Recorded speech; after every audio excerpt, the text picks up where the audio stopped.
Mga mulupyo sa Dakbayan Sugbo, dili na kinahanglang mulugsong pa sa kinapusuran sa syudad kay aduna na mga mobile market nga gipakatap karon sa mga barangay. Samtang ani mga tao nga na-stranded gawas sa tindahan kay wa na sila'y masakyan. Anang report.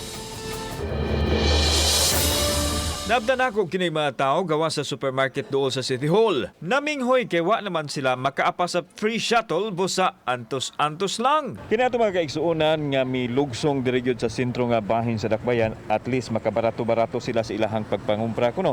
Apan kalbaryo sa ilahang kabahin tungod kay wa sila'y masakyan pabalik didto sa ilahang gigikanan. Ilabi na kadtong nagikan sa may mga mountain areas diri sa Cebu City. Gikan sila sa mga lagyong dapit sa syudad ug dili mahimong baklayon o lakawon ang pagbalik sa ilang mga Pinoy-anan. Naglako lagi mi kani alas 6, sir. Gikan dito sa Opra. Unya mi ato mi dito sa kuan di mi kasakay og jeep. Lakon lang mi padung diri kay aron makapalit mig mga pagkaon namo. Kay wa man may pagkaon. Ya karon mabaho na lang among mga pinalit. Kay wa may kasakyan.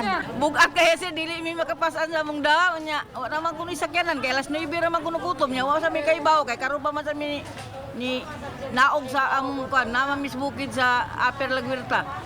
Nabandayan nga nalimot sa social distancing ang mga tao tungod kuno sa kagutom.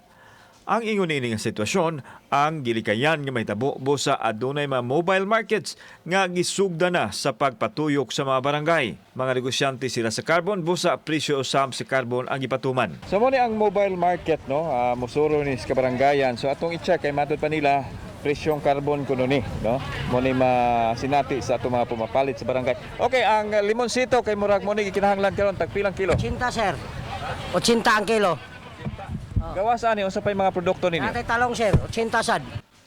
Kumpleto ang ilang baligya sama sa bugas, isda, karne, utanon, prutas ug uban pa. As much as possible, amo mong iagi gyud sa barangay para ato ma-observe gapon ang social distancing. Hinaut unta nga makaminos gyud ni sa aris mga tao sa mga markets nato. Nga hinaut unta nga kini sa town sila. Disgo sa town ni sila, but they're doing this out of heart, of their compassion.